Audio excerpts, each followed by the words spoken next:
Gabriel Gargurevich es un periodista conocido, no solamente por sus estupendas entrevistas y crónicas en revistas como Cosas, sino también porque hace algunos años publicó un interesante libro de entrevistas titulado Ocho Mujeres. Ahora Gabriel nos sorprende gratamente con la aparición de su primer poemario, Serpiente Underground, publicada por el sello Plectro Editores. Se trata de un interesante conjunto de poemas que giran en torno a la muerte, al hastío, de la existencia, entre otros temas. Pero esta incursión poética no es extraña si uno recuerda que Gabriel fue guitarrista, cantante, compositor de la banda de rock El Gueto en los años 90. Con Gabriel conversé justamente sobre este libro y quiero compartir con ustedes dicha conversación.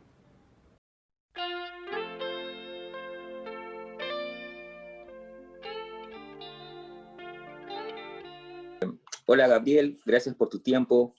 Quería conversar justamente contigo sobre la publicación reciente de tu poemario Serpiente Underground bajo el sello Plecto Editores. Eh, bueno, Muchas gracias, Carlos. En primer lugar, buenos días y gracias por la invitación. Gabriel, digamos, algunos se preguntarán cómo así, digamos, quienes te conocen como periodista, se preguntarán cómo llegas a la poesía. Eh, Así que más o menos quería empezar la conversación por ahí, ¿no? Es decir, ¿cuál es cómo se da tu aproximación a la poesía? Claro, para algunos puede ser alguna sorpresa, pero quienes digamos, te conocen más, no tanto, digamos, tu paso por la música, por ejemplo, ¿no? Que de alguna manera tiene relación con, con la poesía, con las letras, las palabras, en fin, la musicalidad. Cuéntame un Es, poquito, ¿cuál es el origen o cómo se origina tu proximidad con la poesía? ¿No? Me imagino Ujú, primero como autor, ¿no? ¿Cómo se da en tu ujú. caso y en qué momento? Claro, es básicamente por lo que tú has mencionado. Es decir, mi primer escenario poético fue el escenario del rock, ¿no? Yo cuando era chico, cuando estaba en el colegio, cuando era un preadolescente, incluso un niño, le escuchaba mucha música, ¿no? Y le prestaba mucha atención a las letras y a los letristas que me llamaban la atención, ¿no? En este caso, precisamente a Jorge González, por ejemplo, Gustavo Cerati, me gustaba Radio Futura, con Santiago Cerón, ¿no? A la cabeza. Entonces, Santiago Cerón y Cerati, sobre todo, son dos autores, rockeros, con unas letras estupendas, ¿no? Y que definitivamente lindan con lo poético, ¿no? Entonces, yo cuando llegaba del colegio, transcribía estas letras de las canciones de estos cantantes de rock, de esos grupos, y en un cuadernito le ponía la foto incluso de los cantantes, ¿no? Como unos ídolos que yo tenía en mi niñez, preadolescencia, y además interpretaba esas canciones, ¿no? Con una pandereta, ¿no? Cogía una pandereta que tenía en mi casa, un par de palitos y tocaba, ¿no? Y tocaba y cantaba esas canciones. Y ahí fue donde yo fui entrando un poco a la poesía, ¿no? Luego, obviamente, ya a los 18 años, cuando ingreso a la universidad, empiezo a leer ya poesía, digamos, no cantadas, sino poesía publicada en libros, como César Vallejo, Martín Adán, ¿no?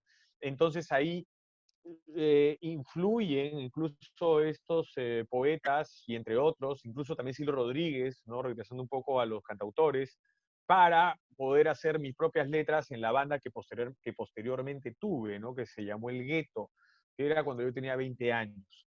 Entonces ahí es donde yo empiezo a escribir letras que definitivamente están influenciadas por estos cantantes que he mencionado al inicio y también ya por la poesía misma, ¿no? Entonces, ese es mi primer acercamiento poético. Siempre leí poesía a partir de, ¿no? De esas épocas, sobre todo universitarias, pero es verdad que lo mío ha sido el periodismo, ¿no? Yo estudié comunicaciones, especialidad en periodismo, y bueno, he leído siempre no solamente periodismo y no he escrito solamente periodismo, sino también incursionado en otros terrenos de la narrativa, sobre todo como lector, ¿no? Ujú. Eh, y digamos, ¿en qué momento tú empiezas o decides o tienes el impulso de escribir poesía? Es decir, ya no letras, sino, digamos, poemas convencionales, entre comillas, ¿no? ¿En qué momento sientes ese impulso de hacerlo? Sí, en realidad es una buena pregunta, ¿no? Porque surge este impulso a partir de momentos complicados en mi vida, momentos complicados emocionalmente, ¿no? Entonces, bueno, siempre todos tenemos momentos complicados durante toda nuestra vida, ¿no? La vida no es fácil, pero fue en el 2015, ¿no? En el 2015 que yo en un viaje que hice como periodista a la isla Suasi, que es en Puno, en el lago Titicaca, donde me encontraba, no me encontraba muy bien emocionalmente, ¿no? Justo estaba leyendo muchos poetas uruguayos, yo colaboro para el diario El País de Uruguay, específicamente para el suplemento El Cultural, y justamente mi editor en un viaje anterior a Montevideo que había tenido me había dado muchos libros de poesía uruguaya. Entonces, eran muchos jóvenes, además, poetas uruguayos, todos muy buenos, por cierto. Entonces, a partir de ahí fue donde en ese momento complicado en la isla Suasi emocionalmente, yo dije, a ver, voy a como a desfogar un poco, ¿no? Y ahí empecé, y ahí escribí mi primer poema, que de hecho está en el libro, que se llama Ocaso en Suasi.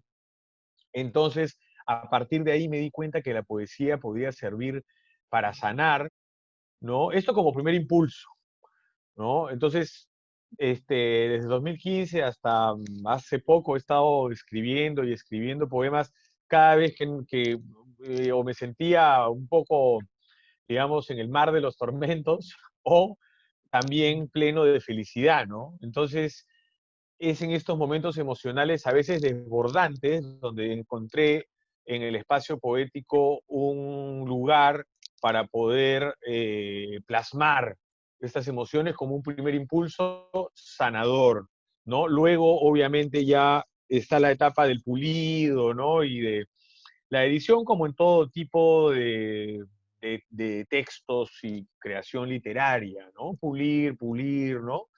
Y corregir, corregir. Y eso es básicamente lo que he venido haciendo ya para la publicación de este libro, porque yo he tenido un montón de poemas, no sé cuántos serían, unos 50 por ahí, que he ido depurando, depurando, depurando, y al final me he quedado con unos pocos, no sé cuántos están en el libro, disculpa mi memoria, pero he reducido a una cantidad, había también mucho ripio, y esos con los que me quedé han sido los que he trabajado junto con mi editor Mario Bendezú, ¿no? En el proceso de edición que fue previamente a la pandemia, ¿no? Justo la pandemia llega cuando el libro ya estaba revisado y pulido tanto por mí como por Mario Bendezú, mi editor, los dos juntos también. Nos hemos trabajado mucho, mucho para que queden bien redonditos, ¿no? Y bien talladitos, es como esculpir, ¿no? Ujú. Ahora, hablando justamente de eso, porque a mí me interesan mucho los procesos creativos. Eh, Ajá, Serpiente Underground, pues es un poemario donde, digamos, si queremos un poco hablar de temas o temáticas, tiene que ver, hay una mirada bastante afilada, eh, contestataria, digamos, del entorno. Eh, ujú, Temas correcto. como el muerte, por ejemplo, el desenfado, están también presentes en el libro. Es un libro en realidad bastante orgánico. Por ese sentido, quería preguntarte cómo habías logrado eso, si digamos, eh, tenías una idea preconcebida y fuiste escribiendo los poemas en base a esa idea, o fueron saliendo espontáneamente y luego tú viste que tenían pues todos un mismo tono, una misma línea. ¿Cómo fue en tu caso? Sí, sí, sí, sí, mira, lo que es una buena pregunta porque es verdad, si uno lee el libro Serpiente Underground se va a dar cuenta de que hay un concepto bastante sólido, ¿no? Hay una coherencia. Eso es algo que yo, luego de haberlo ya leído ahora, ya publicado, ¿no? Que lo he estado releyendo, me he dado cuenta de eso, ¿no? Más aún, que hay una, digamos, coherencia, hay una solidez conceptual, ¿no? Y esta solidez conceptual tiene que ver un poco con una búsqueda de equilibrio, ¿no? En mi vida, ¿no? Esto más o menos, bueno, siempre estamos los seres humanos, ¿no? Intentando descifrar los enigmas que no nos dejan existir, como dice Santiago Cerón, el cantante de Radio Futura, parafraseándolo, ¿no? Para que veas cómo resuena todavía en mí estos cantantes. Pero efectivamente, ¿no? Estos poemas yo los he escrito en una búsqueda de equilibrio, ¿no? En el transcurso de esta búsqueda, ¿no? Cuando en momentos emocionalmente un poco complicados o en alegrías también desbordadas, ¿no? Como mencionaba hace un momento. Entonces, estos poemas yo creo que, como bien dice Jorge Arbeleche en los comentarios en la contratapa del libro, constituyen una épica de la fatalidad, ¿no? Yo no sé si épica es una palabra un poco grandilocuente, ¿no? Pero en todo caso un viaje iniciático, no sé si sea la palabra, es una búsqueda, es un tránsito hacia un equilibrio, hacia hacia una búsqueda de paz, ¿no? Mental sobre todo y emocional. De hecho, el libro se iba a titular Un brujo a la espera de que se arregle el cosmos, ¿no? Que es un verso de uno de los poemas, del poema inicial, si no me equivoco. Entonces, esa frase encierra mucho el concepto del libro, ¿no? ¿Qué quiere decir esta búsqueda de que se arregle tu mundo, ¿no? Esta suerte de deseo, ¿no? De que todo lo que se va derrumbando a tu alrededor, ¿no? Porque todos los días tenemos pérdidas de una u otra manera, ¿no? Pérdidas emocionales, digo, ¿no? No solamente pérdidas físicas, ¿no? Entonces uno pierde todos los días y uno, digamos, se angustia todos los días, así como también uno se puede alegrar, ¿no? Pero creo que en mi caso prima un poco más la angustia, ¿no? No me creo nadie especial, yo creo que esa es una condición bastante digamos, digna, ¿no? O propia, mejor dicho, de los seres humanos, ¿no? Las angustias y los tormentos, ¿no? Todos vivimos eso, ¿no? Quizá algunos tienen la ecualización un poquito distinta y mi ecualización en todo caso está un poquito más disparada hacia esos temas un poco tormentosos, ¿no? Entonces, estos poemas constituyen esta búsqueda de sanación que, como digo, todo ser humano pretende, ¿no? Yo pienso que todo ser humano pretende un poco tener o obtener la paz mental, ¿no? Por ahí va el asunto, ¿no? Esta lucha entre Eros y Tánatos, entre la oscuridad y la luz, para decirlo con trazos gruesos, ¿no? Ujú. Ahora mencionaste a un músico, y me preguntaba yo mientras respondías, eh, imagino que cuando componías letras en el Mm. gueto, eh, tus letras de alguna manera se veían influenciadas por tus lecturas de poetas. Me imagino que en una situación parecida sucede cuando escribes, digamos, poemas propiamente dichos, que se cuela por ahí la influencia de letristas.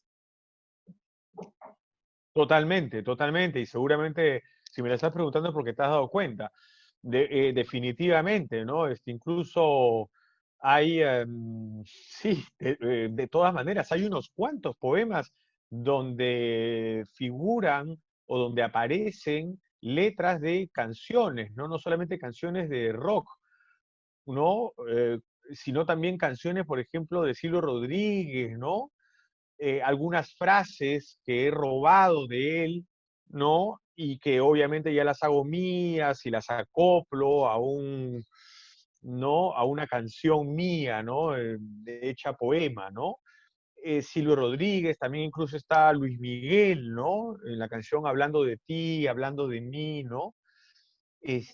También está. Entonces sí, hay algunos poemitas donde he robado un poquito de las canciones populares, ¿no? Ya no solamente del rock, ¿no? Pero sí de canciones populares que me hacen sentido y que me han venido a la mente porque mi vida ha sido muy musical y la música siempre está conmigo desde que soy niño y para mí es el arte más efectivo y el arte, en todo caso, que te hace trascender de una manera más efectiva, ¿no? Y más inmediata. Entonces sí está presente, obviamente que está presente en la música, incluso a Claro. manera de pequeños robos, ¿no? Ujú.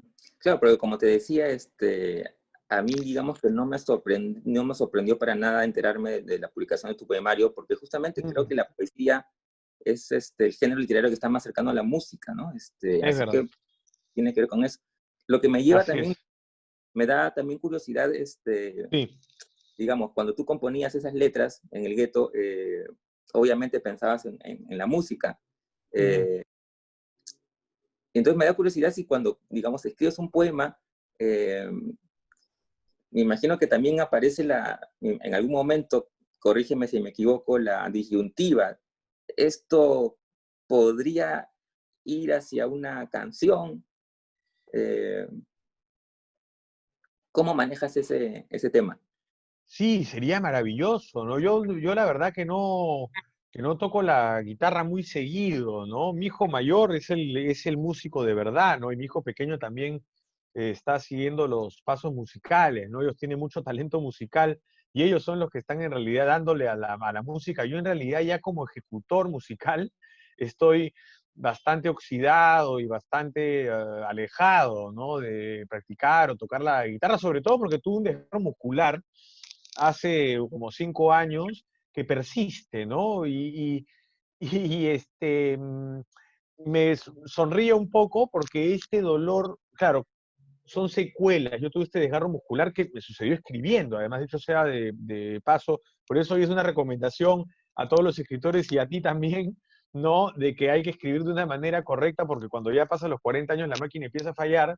Entonces, si no tienes dos puntos de apoyo en tu silla y en el teclado, por ejemplo, la espalda recta y una serie de tips que he ido aprendiendo en el camino, te puedes contracturar. Y no solamente eso, sino que te puedes lesionar, como me sucedió a mí, que se me malogró una tecla de la computadora, la tecla T, y dándole a esa tecla, tenía mucho trabajo en una semana, además, una semana muy fuerte, escribí en una sillita enana, todo encorvado, y tenía mucho trabajo, trabajaba, me acuerdo, para Plus TV como guionista, escribía guiones, trabajaba para cosas y tenía mucha tarea que hacer en esa semana. No tenía mucho dinero, no ganaba mucho dinero y estaba muy estresado y muy conflictuado emocionalmente y tenía mucho trabajo y en una de esas todo se juntó y hay un colapso, ¿no? Cuando yo le daba muchas veces a esa tecla malograda, es que desde el dedo hasta acá he sentido un tirón y ahí se me ha desgarrado el músculo, de una manera fea, fea. Entonces, de hecho, eso está en el poema, ¿no? En uno de los poemas, mejor dicho, que figura en el libro, donde menciona mi editor Laszlo, mi editor, digo, del cultural del diario El País de Uruguay, ¿no? De ese suplemento donde colaboro en Uruguay, que él me dice, ¿no? Mira, ha sido vencido por una tecla, ¿no? Eso tiene que quedar registrado en los anales de los periodistas o las mejores derrotas que hemos sufrido los periodistas, ¿no? Porque fui vencido literalmente por una tecla. Entonces, a partir de ahí tuve rehabilitaciones, fueron semanas complicadas porque yo le dictaba a mi hermano, yo lo hacía venir a mi hermano a mi casa para dictarle cosas que tenía que resolver, que me diesen de comer, ¿no? Porque no podía dejar de producir y no podía escribir. Entonces, fue un infierno, la verdad, todas esas semanas en que estuve paralizado y sin poder escribir y donde tuve que pedir ayuda a mi hermano, y luego me cayó un libro para una empresa, para Toyota, que tuve que escribir, que lo hice junto a Julio Villanueva Chan. Dicho sea de paso, tuve el honor de compartir ese libro, digamos, esa hechura, ¿no? Con él. Y bueno, ahí me tuve que ir adaptando, ¿no? Pero hasta ahora me sigue doliendo, tengo todavía secuelas, ¿no? Tengo todavía secuelas, entonces le añade un poquito más iba a decir de dolor en la vida, pero no quiero ser tan melodramático, ¿no? Sino le añade un poquito de sazón a la vida. Ujú.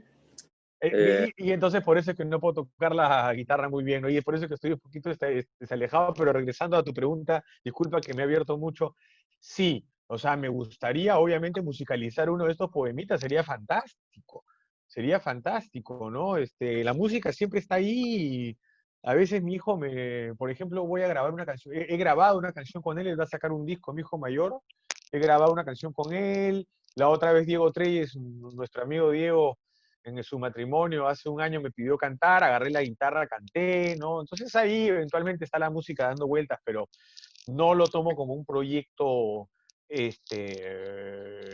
a corto plazo o como un objetivo a seguir, a hacer canciones de estos poemas, pero ¿por qué no? ¿Por qué no? Sí, ¿por qué no? Ujú. Qué tal, digamos, ahora la experiencia con el libro ya impreso, los poemas ya fijados en el papel, digamos, ¿no? Que es casi, vendría a ser, haciendo una analogía como ya una canción fijada en un disco, ¿no? Sí, totalmente. Sí, Diego Treyes me preguntó porque le escribí, ¿no? Y le quería mandar el libro a Francia y me dice, no, pero es muy caro, me dice, ya estamos en confianza, mándame el PDF nomás. Entonces le digo, bueno, ya, pues te mando el PDF, ¿no? Y me dice, oye, pero ¿por qué sale tu cara? Me dicen, ¿por qué sale tu cara en la portada, ¿no? Entonces yo le digo, claro, sale mi cara porque yo quería un poco romper con esta solemnidad un poco que se estila en las portadas de los poemas, ¿no? En los tiempos recientes y en nuestro medio y en general, en realidad, siempre son los cuadros abstractos, siempre son estas imágenes conceptuales, ¿no? Pero yo quise poner mi cara ahí, un retrato mío, un estupendo retrato que dicho sea de paso lo hizo Jihan Toubé, la gran fotógrafa Jihan Toubé, porque quería un poco romper con esta solemnidad, ¿no? Y porque lo que estaba dentro de este libro, lo que está dentro de este libro, tiene que ver, como tú bien dices en tus preguntas, con el rock, un poco con las canciones, más que con la lírica. En estos poemas, en este libro no se van a encontrar poemas de tanta lírica, no son poemas más secos, quizá, son poemas más cotidianos, más directos, quizá influenciados por la poesía anglosajona, ¿no? Quizá por esta cotidianidad, digo, ¿no? Entonces, para mí son canciones, ¿no? Son canciones y quería un poco transmitir eso en la portada, es decir, quería poner mi rostro, mi cara, mi retrato como si fuese el disco solista de un rockero, ¿no? El disco solista de un rockero atormentado, dicho sea de paso. Entonces, decidí eso, ¿no? Decidí esto es como la portada de un disco, del disco solista de escritor que fue rockero, ¿no? Entonces me divirtió esa idea y dije, bueno, vamos a romper un poco los esquemas y además no solamente es por provocar, ¿eh? Es también por lo que te estoy diciendo, ¿no? Es para que un poco juegue con la idea del disco solista, ¿no? El disco solista y el título le va perfecto, además que es un título, de hecho sea de paso, propuesto por el gran Roger Santibáñez, ¿no? El gran poeta Roger Santibáñez, que yo la verdad que no tengo la suerte de conocerlo aún, más que por los mails yo le mandé unos mensajes vía Messenger, mandándole el manuscrito y pidiéndole su opinión y de paso pidiéndole si le gustaría prologarlo, ¿no? Y felizmente me respondió positivamente, le gustaron los poemas, me dio muchas sugerencias y entre ellas fue Tienes que ponerle Serpiente Underground, que es un título que engloba, es un verso tuyo y engloba un poco el espíritu de este libro, porque el otro título que yo tenía, el que te contaba, Un brujo a la espera de que se arregle el cosmos, era muy largo, era quizá un poco edificante, ¿no? Entonces esas pautas me las dio Roger y me dijo, tú eres más rockero, esto suena más, suena más como a poesías malditas, si se quiere, ¿no? Tú has sido rockero, entonces mejor cámbiale de título, ¿no? Y yo creo que funcionó muy bien, ¿no? Es mucho más vendedor y marquetero, y no tengo miedo de decir esas palabras en relación a la poesía, ¿no? Porque mucha gente a veces se espanta cuando uno habla de la masificación de la poesía o de las intenciones marqueteras en torno a la poesía, pero yo no le tengo miedo, la verdad. Yo pienso que si uno escribe algo, uno crea alguna obrita, es para que se lea y para que la gente lo pueda apreciar y ojalá también conectarse, ¿no? con esta obra. Ujú.